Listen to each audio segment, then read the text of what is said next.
So I'm wondering, are the Celtics the only team left in the city worth being excited about in the long term? Well, I think there's the polarization that some people have about the NBA and its players, and sometimes what they stand for. People are still kind of not very welcoming of the uniforms having the different messages down in the bubble. And so I just think there are going to be some people, despite how good the Celtics are, will not get on board just because it's the NBA. I just think there are some that exist that way. I think the way the construct here is designed is if Patriots and Red Sox can be king or good or competitive, it washes away kind of the sins of the other teams, right? If the Celtics were bad right now, there wouldn't be the high screaming about everything. Right, if the Red Sox were good. But you were around in the 80s, right? Weren't the Celtics king? I was a kid. Weren't they king in the 80s, though? Yeah, but the Patriots had never won anything, and the Red Sox, that was part of their whole mystique, right? So the Red Sox were what the Cubs were. Like the Red Sox and Cubs were like, hey, you could still love them even though they don't win. So it's like you're going to support them anyway with the expectation of nothing happening.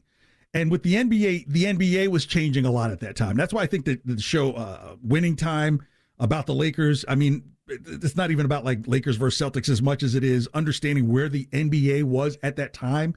And if it wasn't for Bird versus Magic in college, and then even Bird waiting a year before coming into the league, it played into a perfect realm. So when the Celtics, and this is from a historical perspective, not because I went to games.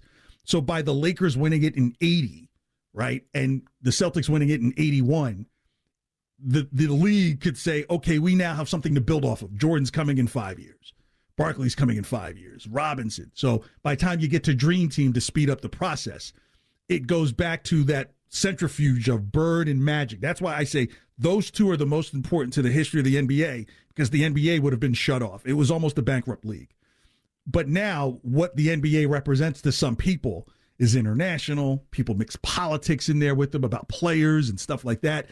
People get a lot into some of their personal feelings and apply to NBA players more than any other sports player in the top four sports in North America. Okay, that's fair. And it's not going to help the Celtics cause if people don't like that with Jaylen Brown. I mean, he's been one of the, and I'm not saying he's in the wrong by any stretch. I'm just saying that it's a fact. He has been one of the leaders in terms of different movements and causes that he's social justice, right? And that's fine. I'm for it. And his treatment has been fair. I have to say, his treatment in New England about that has been fair. You heard some whispers when he had made the statement that he wanted a black head coach, and some people were just like, well, shouldn't it be the best person for the job? I was like, have you seen unions? But still, overall, it's been fair, right? But I think, again, you know what, because NBA players are more as an individualistic sport. You see their faces. They're not behind helmets. They don't have, where ball clubs where, guys got a hat on and he's out in the field. He's got a glove and the camera's not always on him.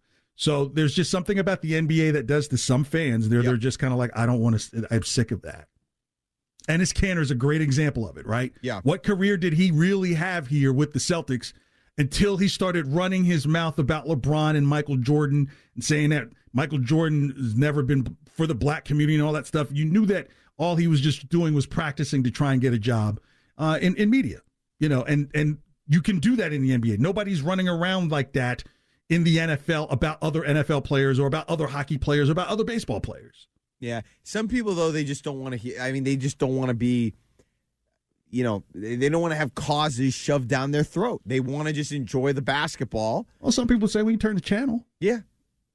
No, I hear you. But things. If you like basketball and you just want to watch the games, they don't want it to be political. Now, in fairness, I've never seen them stop the dribbling in the middle of a game to give a soliloquy. So if it's about watching the game, you're not getting any speech from them during the game as they're dribbling up. They're not mic'd up and saying, I wanted to talk to you about some of the things that are happening in Congress. You don't hear that. No. So that's why I say that kind of like a lot of bull hockey right there, bull hockey, whatever it is when they say, I don't want to see, I just want to see the game. Then watch the game.